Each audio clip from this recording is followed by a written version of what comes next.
Oi, oi. A gente tá com um problema na internet, a Isabelle tá com um problema na internet, né? O Macapá tá bem complicado. A gente vai tentar agora voltar de novo. A gente pede desculpa. Não desista, não desista. Que a gente. Só ela chegar aqui. Isa, cadê você? A gente tá com um problema na internet, mas a gente vai tentar, né? Ver se consegue pra gente bater esse papo bem legal, assim, que a gente preparou. Cadê a Isabelle?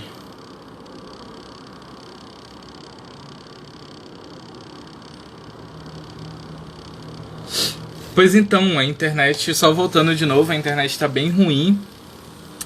Tô esperando a Isabelle voltar aqui pra gente bater o papo.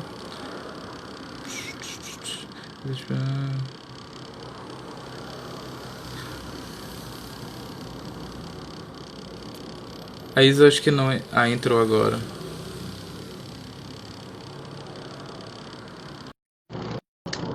Pra ela participar da live. Será que vai Parece. dessa vez? Oh, meu Deus. Ai, que Tô complicado. nervosa. Eu fiquei nervosa agora. Pronto. Foi a internet, me bananei toda. Acho que Isso, agora vai. voltamos. Esperando. Estamos, olha, né, tio? Estão tentando nos cancelar, entendeu? Olha, vocês param de É, nos não cancelar. cancela a gente, internet. Acho Esse que agora negócio de vai. cancelamento. Esse povo fala de cancelamento, mas só cancela a gente preta aqui. Que negócio é esse? Não tô entendendo É isso. só fazer uma live com gente preta que acontece isso. É Branco faz verdade. live todo dia. Né? Ninguém cancela. Ninguém cancela esse povo. Tanta gente vai ser cancelada aí desses brancos, velho. É Olha, o mano, a gente público mesmo que aconteceu. vai ser processado por racismo reverso. Ah, então Então, não vamos perder tempo. Vamos. vamos ser o bem objetivo assim da ideia e do conteúdo que a gente quer conversar hoje, né? Ah, Só queria dizer que esse projeto, né, de Negros Retinto, Negros de Pele Clara, sobre esse processo de dilema das construções da nossa identidade e corporalidade, foi uma reflexão sobre em que momento da história nós, pessoas negras retintas, negros de pele clara, sentamos para conversar, sabe? Eu acho que é interessante a gente fazer uma reflexão sobre isso, de como a questão da colonialidade, da colonização, ela tentou criar uma divisão entre nós, né? Criar uma divisão entre nós e, ao mesmo tempo, todo um processo de inferioridade que a colonização tentou colocar e colocou muitas vezes sobre nossas mentes, né? A questão da insegurança, a questão do medo, enfim, sobre a questão de não se identificar enquanto uma pessoa negra, né? Mas a gente leu um texto, falou sobre não, eu não sou negro, eu sou moreno, né? Ou seja, esse processo de apagamento, sobre esse processo de branqueamento, a ideologia do branqueamento, enfim.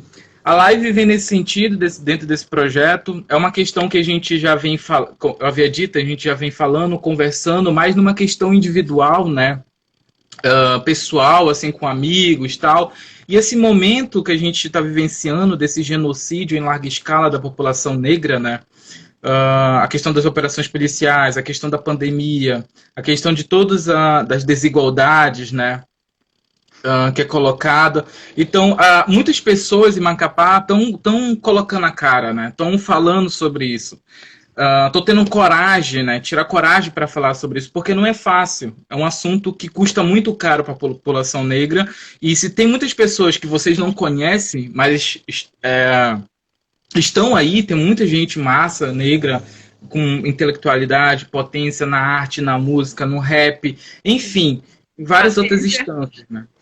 E partindo disso, né, eu quero que se apresente, né, Isabelle, a gente é amigo já faz um tempinho aí, É, né?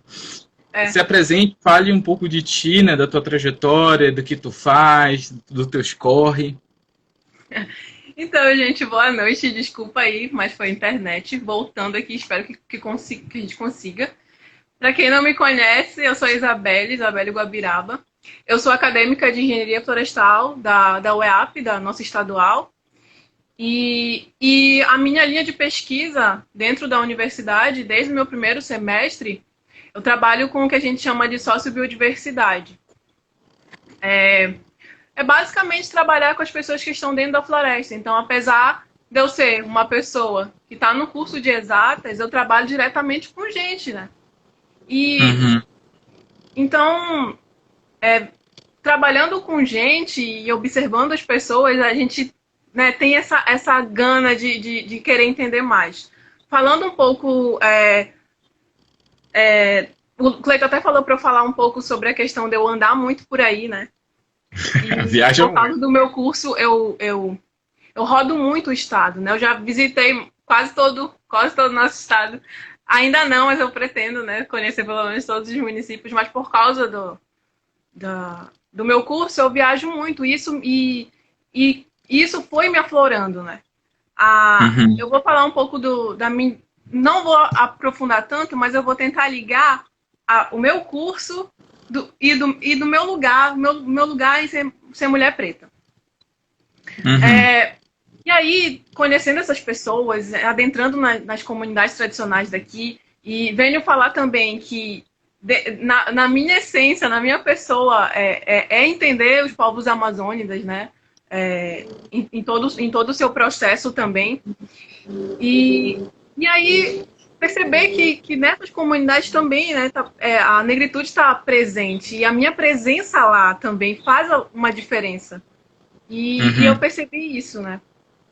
Então, essa sou eu, basicamente, né? Eu faço florestal, trabalho com pessoas. Acho que já está bem nítido. Para quem me segue aqui no Instagram, percebe o que eu faço, porque eu deixo bem explícito quem eu sou aqui. Então, acho que a gente já pode adentrar no nosso assunto mesmo, para também não ficar se alongando em apresentação, porque depois a gente pode se conhecer. Tu podes iniciar com a carta, né, que vai ser assim, a linha do nosso raciocínio da live, né? Tu pode ler a parte da carta, né? Eu vou só deixar, eu vou deixar também um comentário aqui. Eu vi que o meu amigo Jonas perguntou o que era ser negro retinto. E olha como isso é importante, olha como a nossa conversa é importante nessa didática interna, dessa troca interna entre a gente, povo preto mesmo. Porque cansa ficar sendo didático para branco, mas acho que não é tão cansativo a gente se entender como grupo, né? Trocar. Por exemplo, ele já vai sair daqui sabendo que o que é retinto e que ele é um retinto. Enfim, durante as nossas conversas no pré-live, eu encontrei essa carta. Me surpreende do Cleiton não conhecer essa carta. A gente começou a ler. Eu não conhecia. Ele não conhecia a carta e eu comecei a ler para ele.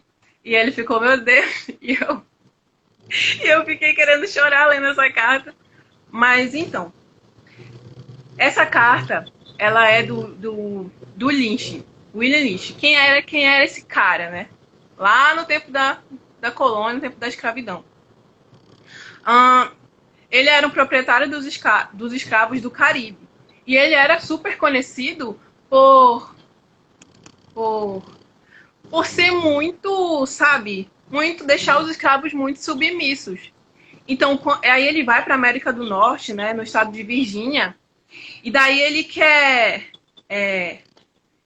incentivar os outros colonizadores, né, os outros europeus, a como tratar os escravos, a como deixar eles mais submissos ainda. Então, daí, inclusive, esse nome Lynch derivou, eu dei uma estudada, né, que é desse nome dele que deriva o termo linchar. É desse nome que vem o termo linchar. E aí eu vou ler essa carta, né? Eu tô com a minha colinha aqui porque ela é grande, eu não ia conseguir, né, gravar tudo. Então eu escrevi. Inclusive, esse processo de escrever para mim foi muito doloroso, porque eu odiei ter essa carta aqui na minha agenda. Eu odiei ter ela. Eu escrevi de lápis porque eu vou apagar depois. Mas eu tive que escrever para poder ler. Então, verifique que entre os escravos existe uma série de diferenças. Eu tiro dessas diferenças aumentando-nas. Eu uso o medo, a desconfiança e a inveja para mantê-los debaixo do meu controle. Eu vos asseguro que a desconfiança é mais forte que a confiança e a inveja é mais forte que a concórdia, respeito ou admiração. Deveis usar os escravos mais velhos contra os escravos mais jovens e os mais jovens contra os mais velhos. Deveis usar os escravos mais escuros contra os mais claros e os mais claros contra os mais escuros. Deveis usar as fêmeas contra os machos e os machos contra as fêmeas.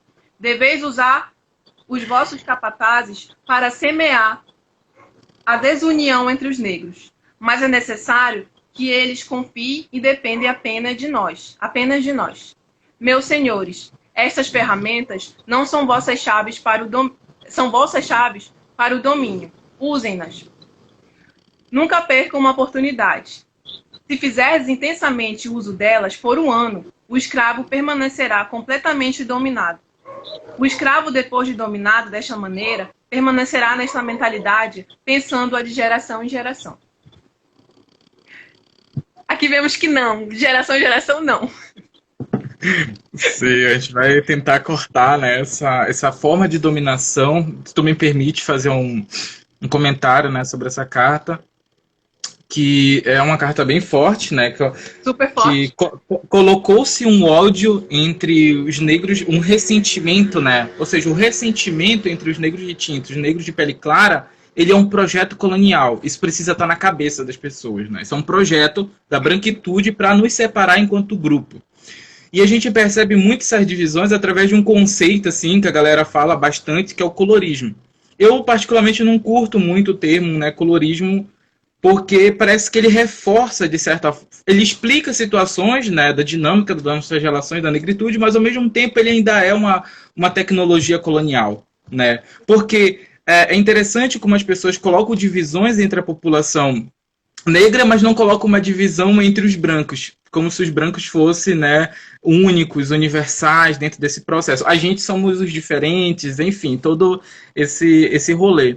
Então essa carta é justamente para a gente fazer essa reflexão, né? De que... e aí eu coloco já duas perguntas. Qual era o papel, né, das pessoas negras de pele clara no período colonial? A gente precisa responder essas perguntas. E ao mesmo tempo, qual era o papel das pessoas negras de pele clara no período colonial? Qual é o compromisso político dos negros de pele clara contemporaneamente com os negros de pele retintas? Ou seja, a gente precisa ter essas duas dimensões para saber aonde a gente vai se posicionar. A gente ter o cuidado também de, quando a gente fala assim, ó, eu sou negro, só que eu preciso saber aonde eu estou me posicionando dentro da negritude. E que papel que cada um vai assumir dentro desse processo, né? E aí é interessante que eu, falando com a Isabelle, que no período colonial, né, as pessoas negras de pele clara, quando nascia, é entender, por exemplo, o meu corpo ele nasce de uma violência. Ele nasce do estupro das mulheres negras e das mulheres indígenas. Então, esse corpo que hoje vos fala, que está aqui, ele tá dentro de uma lógica histórica. E a gente precisa entender, né? Sim. Sim, e parar com essa coisa de que a mestiçagem é uma coisa linda, que é o Brasil, que, né, quem é mestiço é lindo, é ótimo essa miscigenação brasileira. Só que não, né? Começou de uma violência. Quem é dito pardo na sociedade é um corpo que veio já, é um histórico de violência, né? Uhum.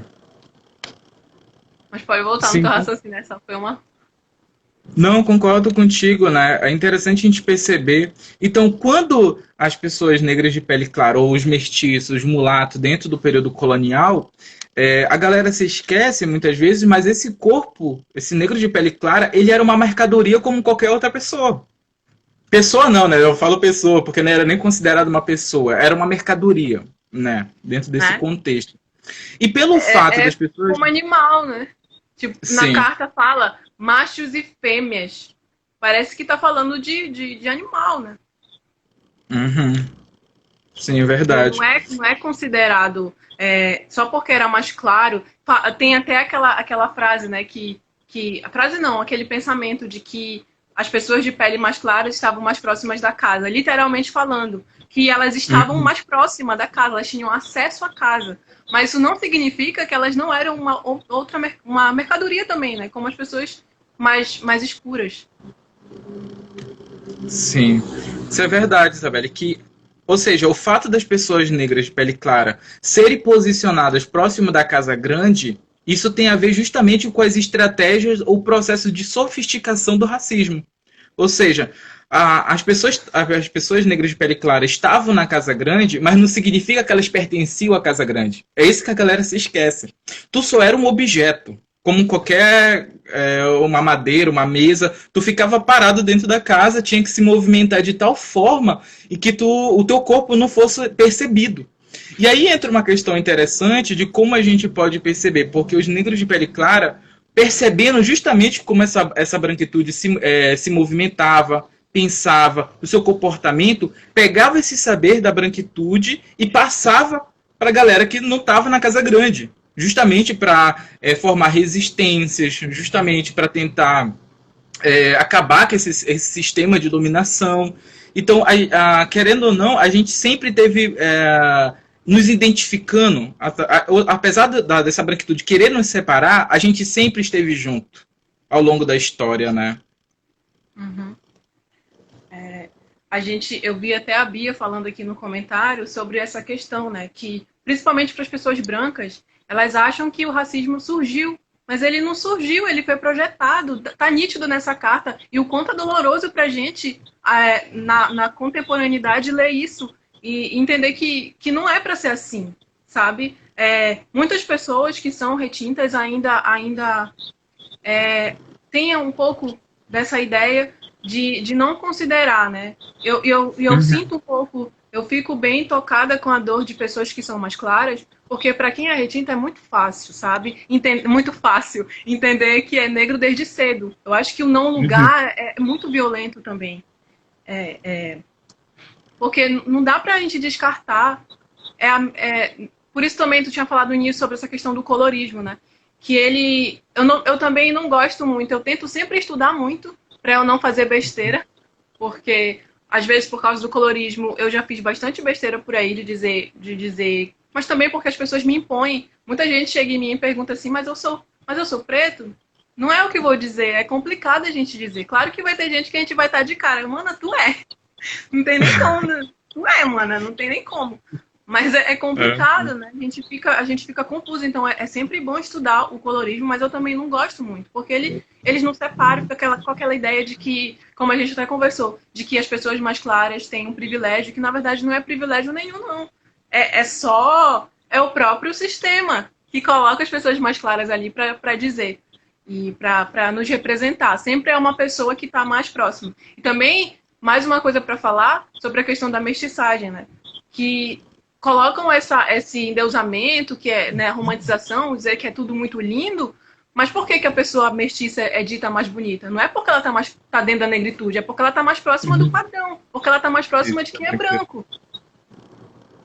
Isso é bem interessante que a gente havia conversado, Isabelle, que as pessoas negras retintas, quando elas nascem, o mundo já diz que elas são negras, né?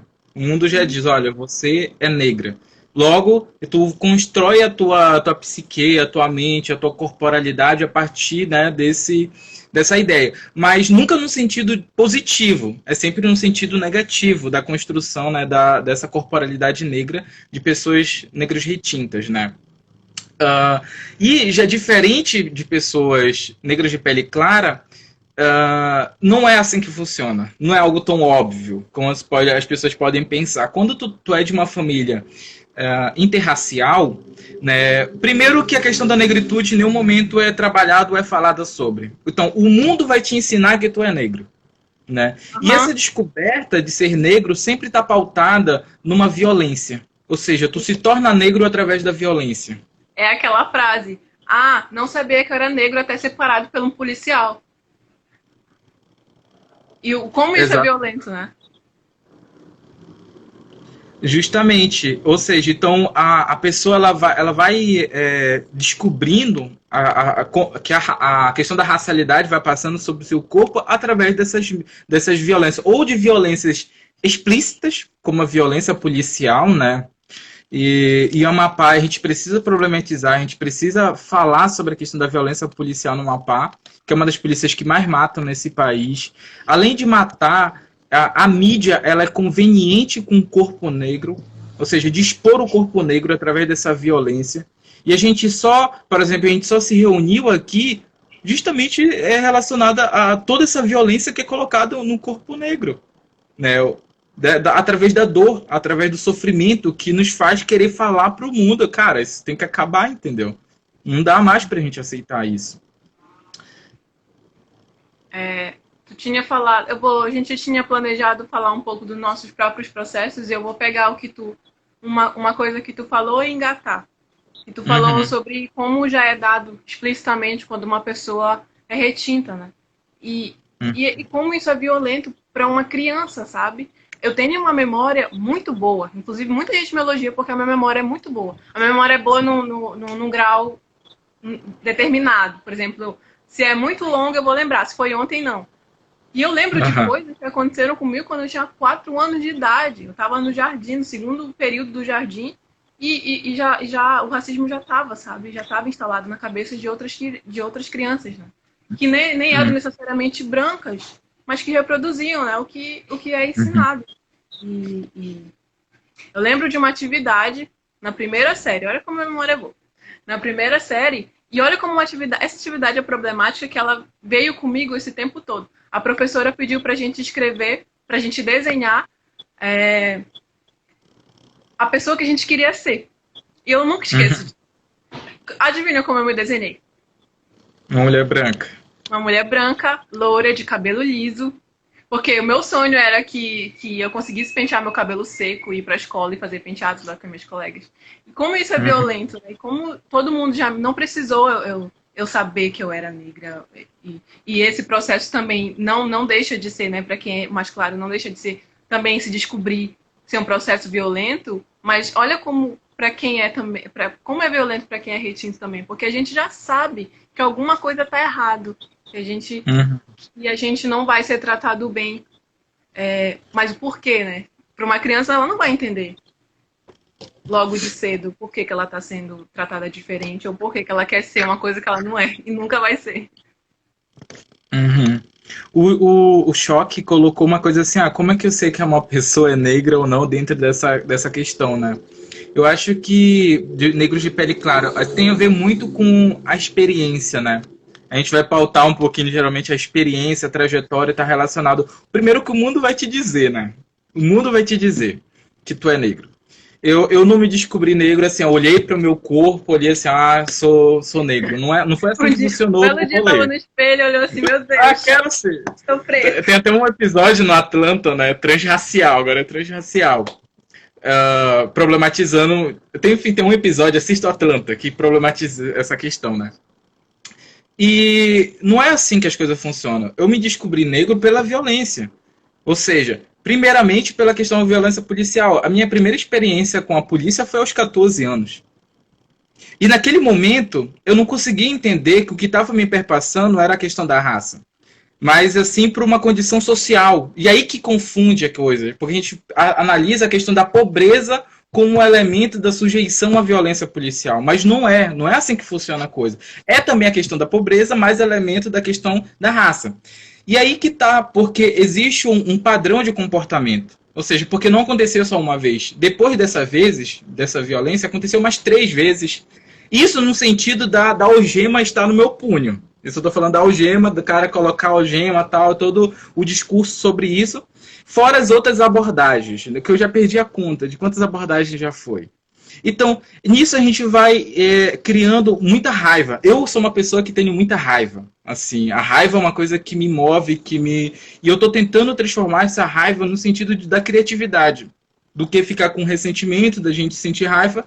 E aí eu começo a me pensar, assim, a posição que eu ocupo hoje, eu digo assim, da questão de uma universidade pública, a questão de estar no mestrado, a questão de ocupar esse espaço, como é que eu posso transformar e problematizar os espaços aonde eu estou indo. Eu vou te dar um exemplo, Isabelle. Eu entrei numa sala aqui de pós, né, tal, e quando eu entro na sala, Fala onde O tu único... tá, menino. Aqui onde? Ah, tá. Eu faço mestrado na Universidade Federal do Rio Grande do Sul, né? Faço mestrado em antropologia social, sou sociólogo pela Universidade Federal do Amapá. Enfim, a gente está nesse rolê da universidade. E aí, eu cheguei numa sala, a única pessoa, vamos dizer, negra, era eu, na sala.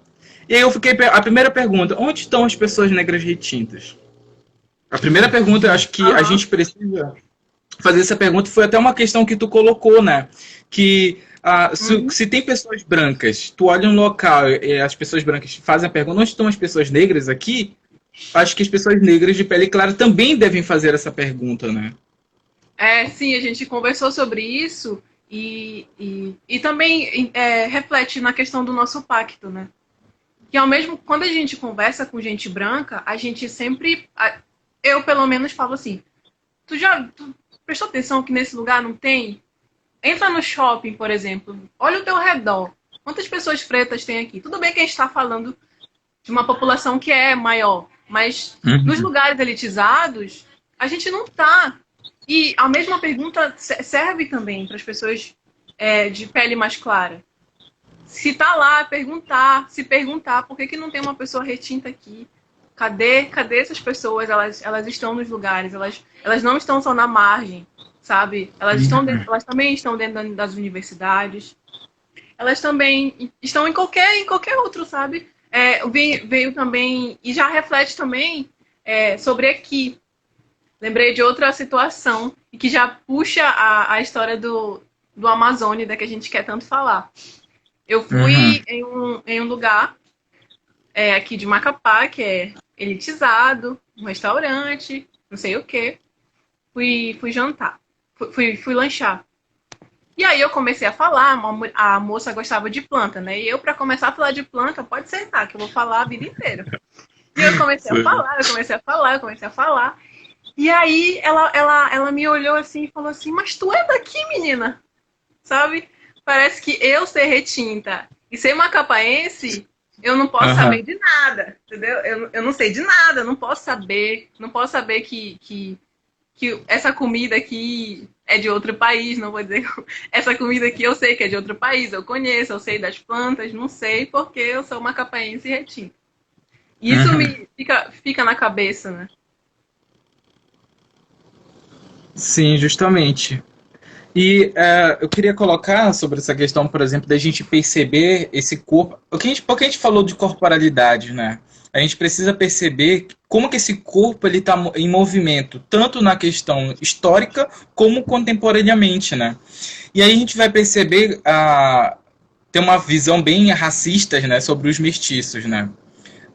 O Nina Rodrigues ele dizia assim, ó, que concebeu o mestiço como uma raça degenerada. Por que era uma raça degenerada, né? Porque fragilizava o branco.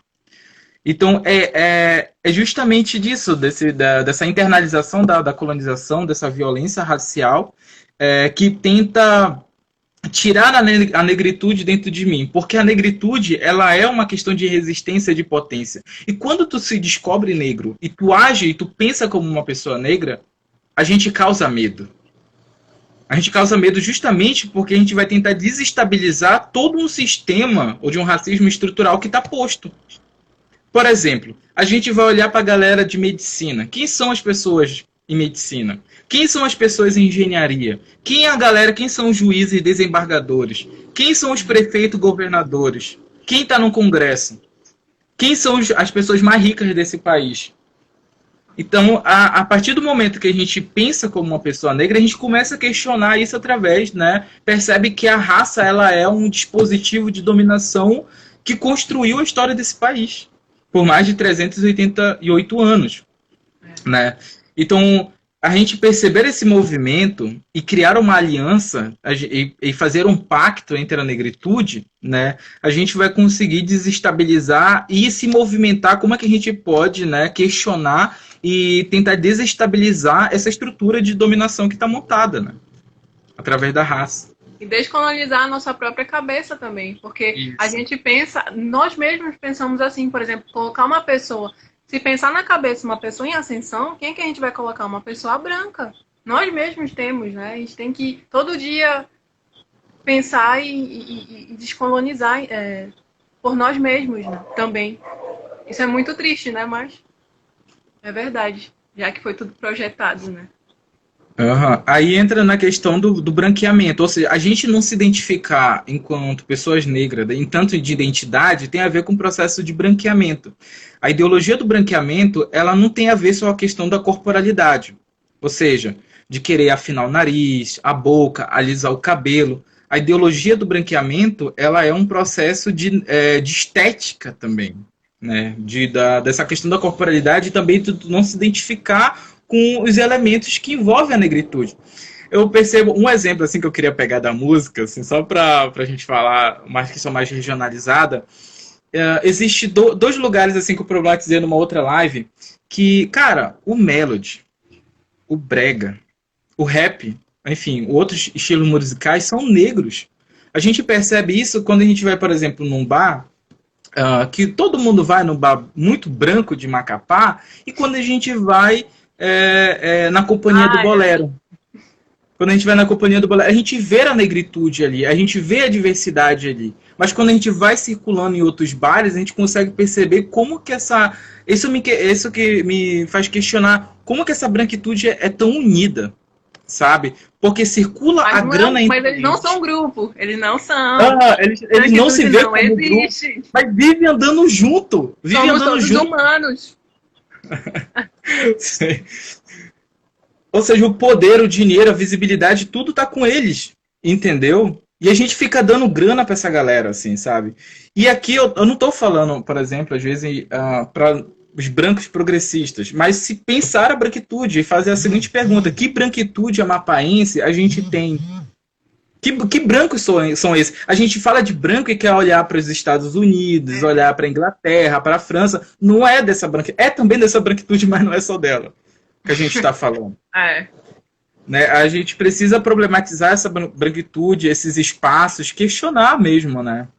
É um processo de questionamento. E aí, Isabelle, entra até um negócio assim relacionado a essa questão da ideologia do branqueamento, que é o branqueamento coloca o pardo, né? Esse entra na categoria do IBGE, a gente pode problematizar essa categoria, né? Que o branqueamento coloca o pardo tanto como problema quanto como solução. Isto é, problema porque não é branco. E solução porque é menos preto, retinto.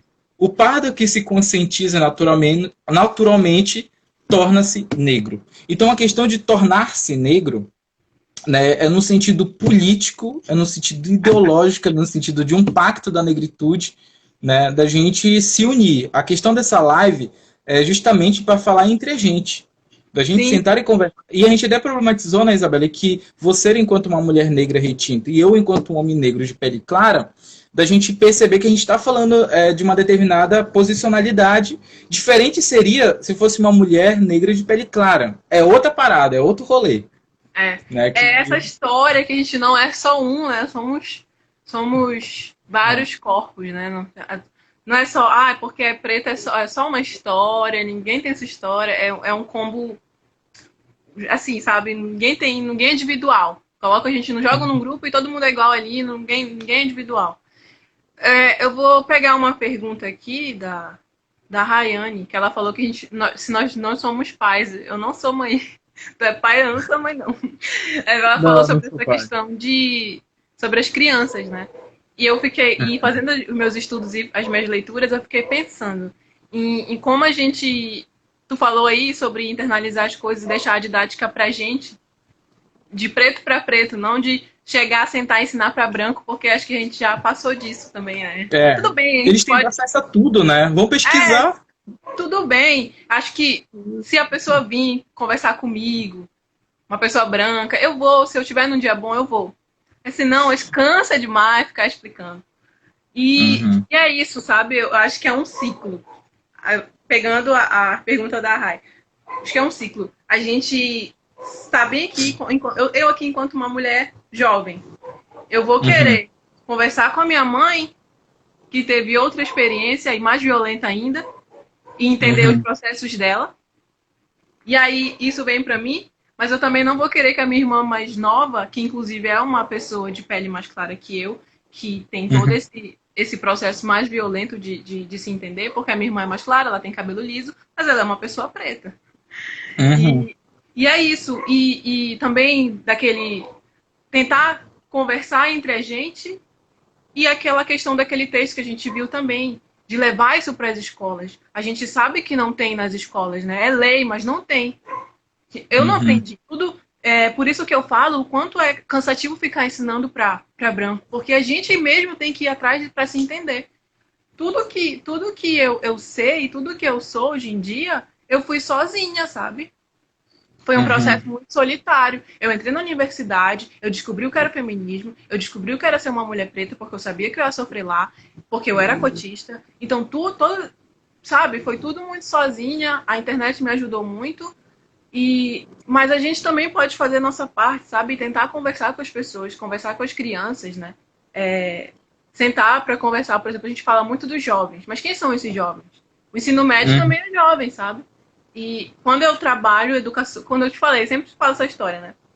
De ir numa escola que a gente trabalhava, inclusive minha amiga Suelen tá aqui, a gente trabalhava, era um projeto dela, né, de educação ambiental. E eu fui lá porque a gente ia fazer uma palestra que era mais a temática florestal, e eu fui lá para ministrar. E aí eu comecei a falar dos negócios da algineira florestal lá, não sei o que, do inventário, bora contar árvore. E no final de tudo, uma menina, acho que ela tem 15 anos, 15, 14, me para e ela falou assim, posso conversar contigo?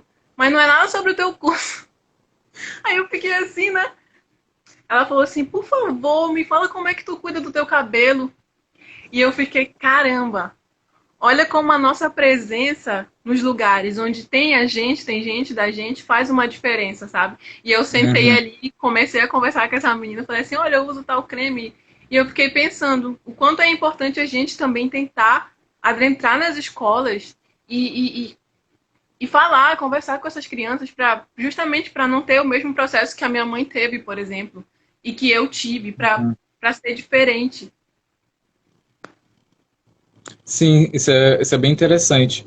E aí, que eu já havia conversado com amigos mais próximos, mas talvez eu vou falar aqui publicamente, que eu acho que eu conversei contigo sobre isso, né? Que pelo fato de ser de estar numa família interracial, né? Minha mãe é uma mulher branca, meu pai é um homem negro. Em casa, eu me constituí enquanto pessoa em oposição a um homem negro retinto. Ou seja, tudo que eu deveria ser tudo menos ele. Ou seja, tanto corporalmente, tanto no sentido de comportamento, né? Porque tem uma construção do homem negro, né? Que homem negro é esse? Violento, brabo, pegar várias mulheres. É isso. A questão da hipersexualização do corpo negro. Então, eu cresci em oposição a esse homem negro. E isso é uma ideia muito recente, assim, sabe? Eu não, é uma ideia que eu estou tentando descobrir de como, dentro da minha família, isso... Cara, desde criança escutando isso, sabe? Desde criança. Mas eu nunca tinha parado para pensar o quanto esse discurso ele é violento. Ou seja, então, de certa maneira, eu não cresci com tantas referências de negritude. Entendeu? Dentro da família.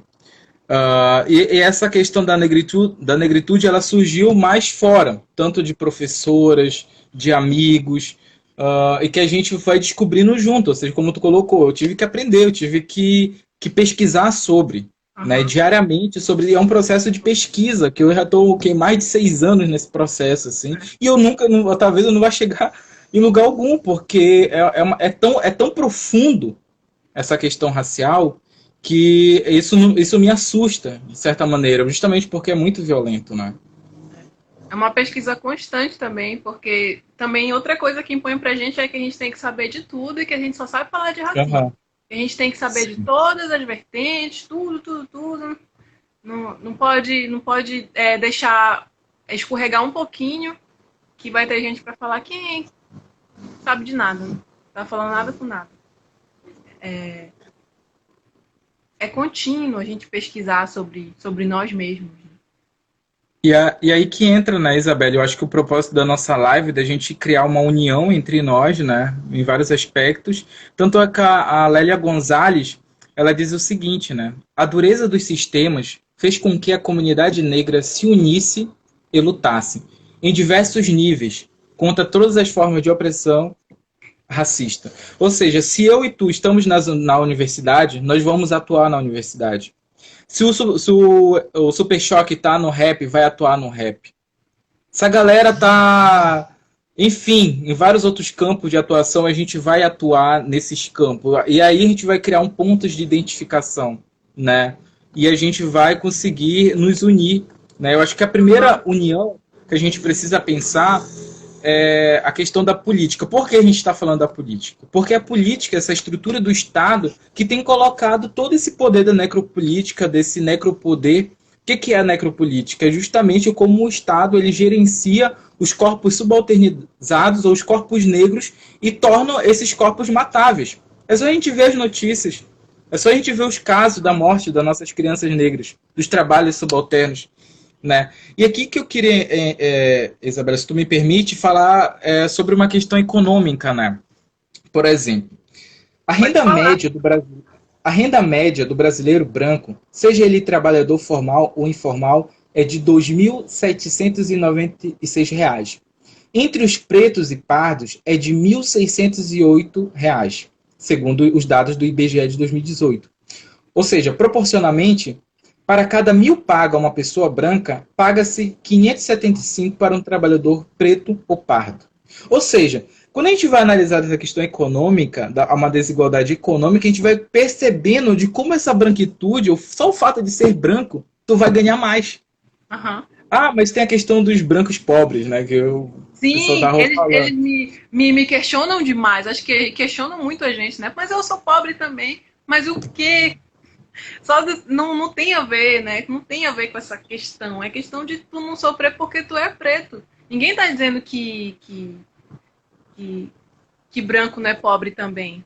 Claro que tem. A gente tá falando de Brasil, a gente é subdesenvolvido. Claro que vai ter gente pobre que não é preta. Mas isso não é porque é uma questão da nossa cor. A gente sofre mais por causa da nossa cor.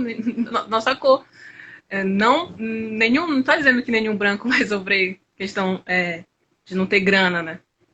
Aham. E é justamente isso, né, que a gente vai percebendo essa desigualdade econômica, social, dos espaços de poder, né, que é uma coisa que eu sempre... É muito violento. Cara, quando tu entra num espaço em onde tu não se vê, cara, é muito violento. Sério, é muito violento. Assim, em vários aspectos. Ah, mas aí vem o discurso da branquitude, né? Os brancos progressistas, mas eu não sou racista. Aí tu vai numa reunião política, só tem gente branca. Tu vai num bar, só tem gente branca. Ou seja, isso é racismo, cara. O negócio do bar. Entendeu? A galera precisa acordar para esse processo que agora todo mundo quer ser antirracista, né? Mas, cara, se a gente não mudar a estrutura racial, a gente não vai ter mudança, a gente não vai ter transformação. Uhum. Quando a gente fala do pacto, né? Olha como que a gente foi criado e olha como a gente tem que fazer essa diferença e nos unir. Nos unir e também entender que tem que ser isso, nos unir e entender o seu lugar também, né?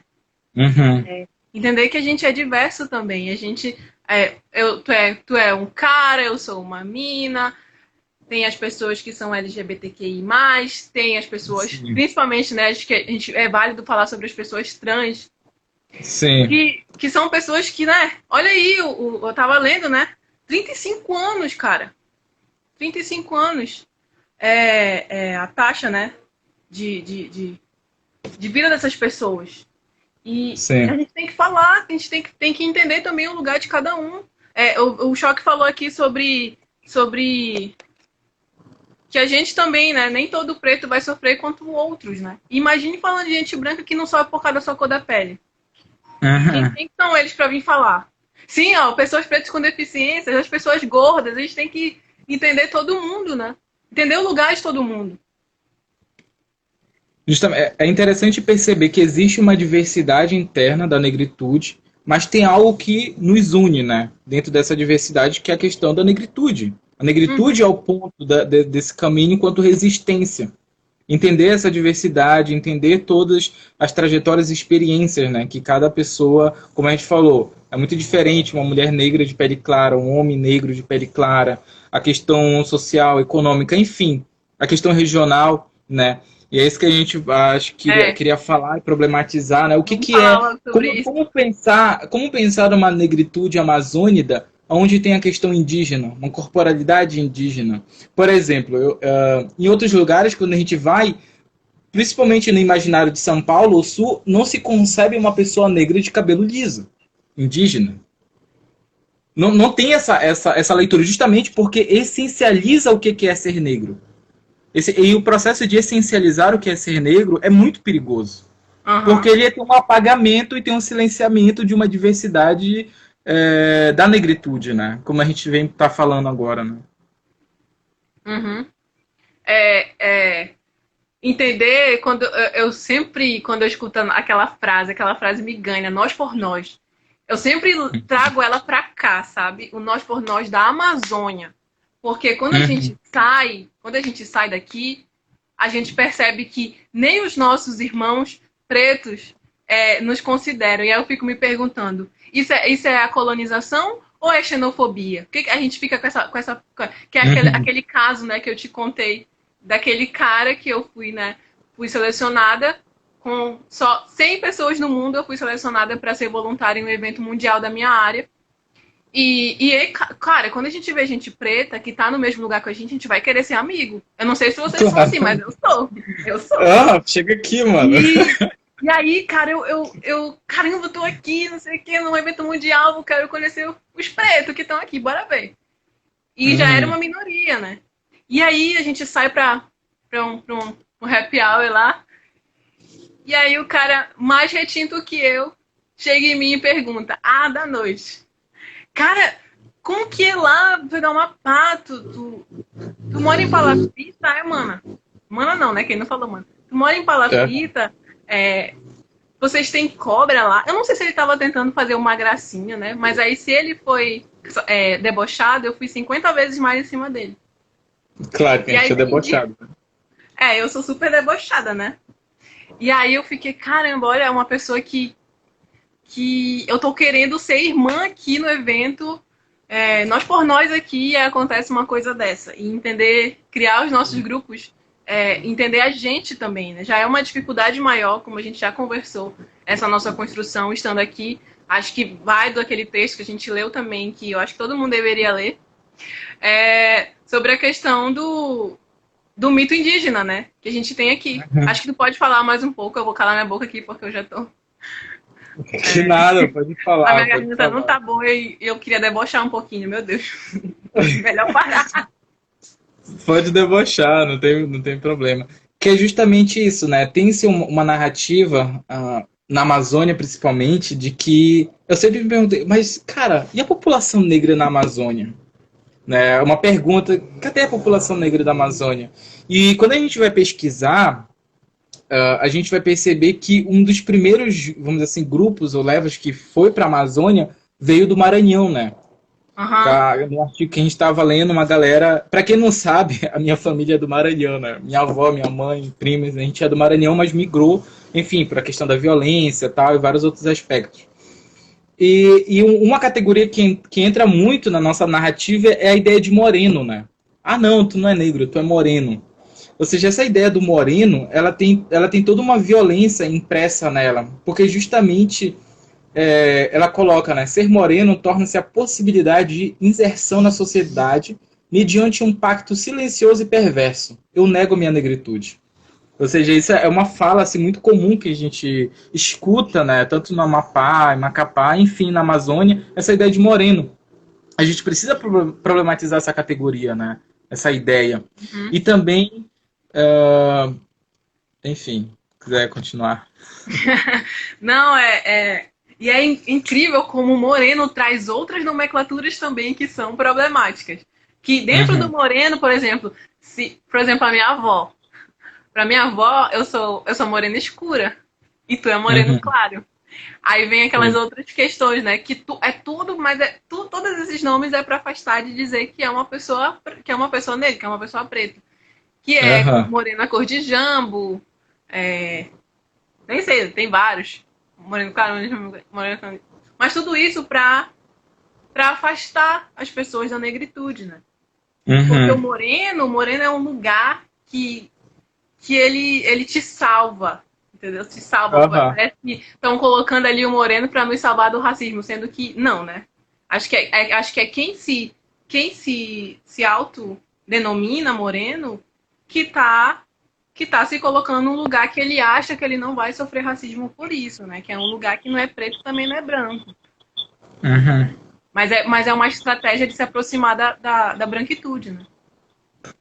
Exatamente. Dessa questão da ideologia do branqueamento. E aí tem no texto, elas problematizam, numa live que a gente assistia, né, sobre o silenciamento da negritude na Amazônia, justamente sobre essa questão de ser uma pessoa negra de pele clara, que funciona assim, olha.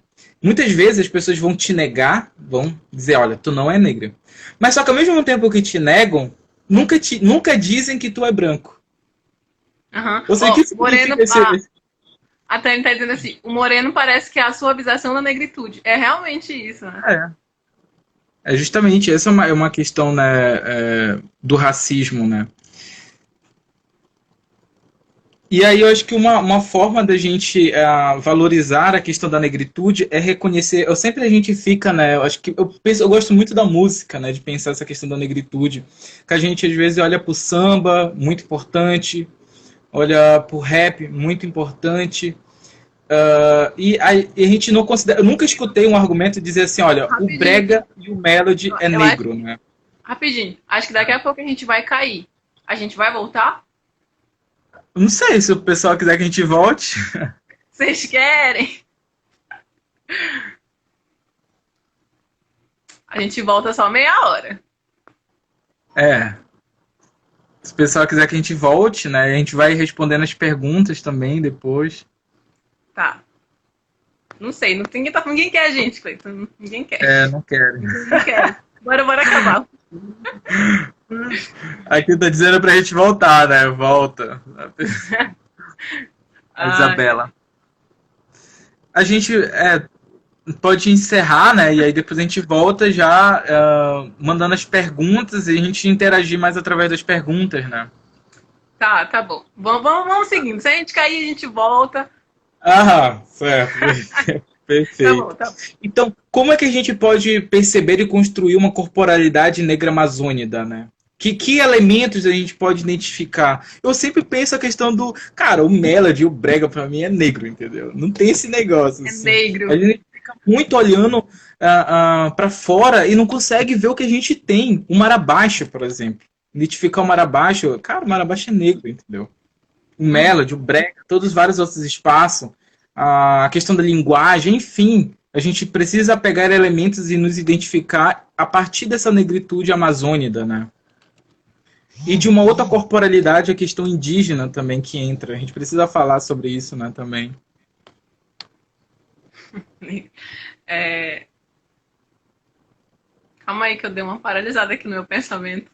Eu não sei o que eu tô pensando mais. Calma aí. É que eu tava concentrada. Sim, voltando. Essa questão do. Acho que a gente tem que falar, né? Sobre essa questão de como as pessoas que são, além de serem mais claras,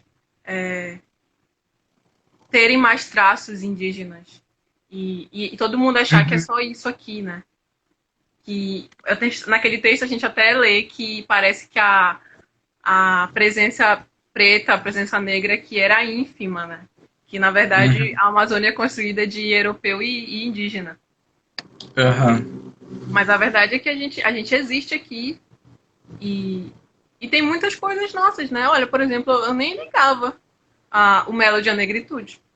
Sei lá, na minha cabeça nem, nem, A nem, gente não nem pinta. associa, né? Não faz uma associação. A gente não associa a isso.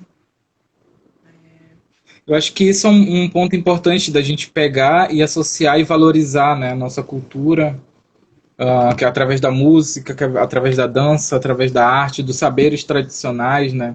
Acho que tu tá mais próxima disso, né, desse saber tradicional. Acho que tu pode até falar um pouquinho das experiências com Pracaxi e Pra Caxias de Andiroba. Eu jurava que a tua vida tá nisso. Que verdade, né? Bom falar sobre isso. É, e é engraçado pensar porque quando a gente vai para os interiores, né? Quando a gente vai para a área ribeirinha do nosso estado, as pessoas acham que eu estou indo para a comunidade indígena. Uhum. As pessoas acham que os ribeirinhos são pessoas indígenas. Na verdade, não. Por exemplo, na comunidade, olha o que eu percebi, né? Na Uhum. comunidade que vai ser meu TCC, que é ali no Limão do Curuá, que fica ali no Bailique,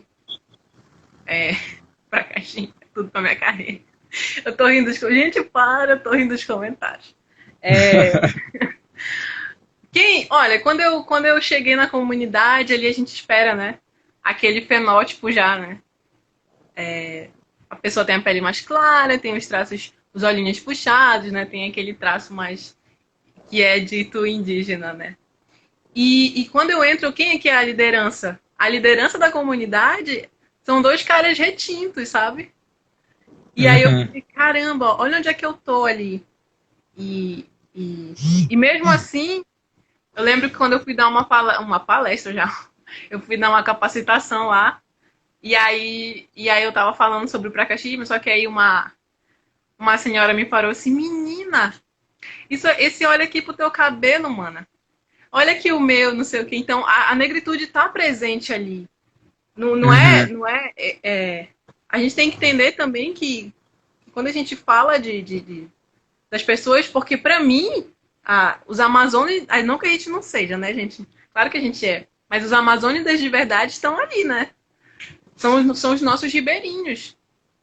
E eu tenho essa vontade, né, de levar as questões raciais para lá. Uhum. Sempre, às vezes eu fico falando que eu não tenho mão, não tenho braços, né, para ir Uhum. sozinha. Mas é muita vontade também de levar essas coisas para essas pessoas, para elas se entenderem também, né? Porque às vezes elas são perdidas. Se a gente for perguntar quem elas são, elas não vão saber falar. Elas vão falar que elas são morenas, entendeu? Até Sim. lá, esse conceito, porque ele foi levado. As pessoas vão dizer, se eu perguntar por exemplo, pro Careca, que é o Careca lá, o nosso amigão, que é o líder comunitário, um dos líderes, né? Ele vai falar que ele é moreno. E levar isso para essas pessoas também, eu tenho muito essa vontade de levar também. E tratar.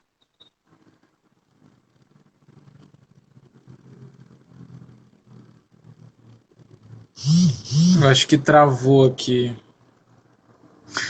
Se vocês estiverem me escutando, né? ah, a, a sereia, eu só tô lendo o nome aqui, me desculpa. Voltou? Isabelle? Oi, voltou. Tá escutando? Tô, eu tava entendendo se era minha internet ou a tua. Eu queria responder uma pergunta que a TT Sereia colocou, eu não sei o nome dela, se tu souberes. Ela colocou assim, ó, É Tani. Acho Cleiton, que é Tani. Cleiton, já houve algum momento da tua vida que tu se sentiu inseguro de se dizer preto, por ter a pele clara? O que tu dirias para pessoas pretas de pele clara que ficaram receosas de falar sobre isso, né? Eu acho que esse é um ponto, assim, olha, a questão da insegurança, claro, né? A insegurança, o medo de se colocar assim, de dizer, olha, eu sou uma pessoa negra e ao mesmo tempo ficar com aquele medo de roubar. Sabe, é como se tu se sentisse um intruso, sabe? É o sentimento de ser um intruso. Porque muitas vezes o grupo é bem esturtial, assim. O grupo define os seus elementos para dizer o que era ou não uma pessoa negra, né? E, então, eu sempre tive muito essa insegurança, esse medo, essa questão da inferioridade, principalmente relacionada à branquitude, sabe? Que é introduzido. Então, existe o medo. E esse medo, a gente precisa superar esse medo. Acho que é essa a questão. Precisamos superar e se afirmar. Porque. Se afirmar como uma pessoa negra. Porque é o seguinte, olha, se tu não diz que é uma pessoa negra, mas o mundo diz que tu é, o que acontece? Acho que vai cair a nossa live e aí A a gente gente volta, pode. gente. A gente volta, a gente já começa falando sobre o não lugar. A gente pode começar desse ponto na próxima olha, a live. gente finaliza. Tem uma frase aqui, ó. O eterno não lugar. A gente volta com essa frase.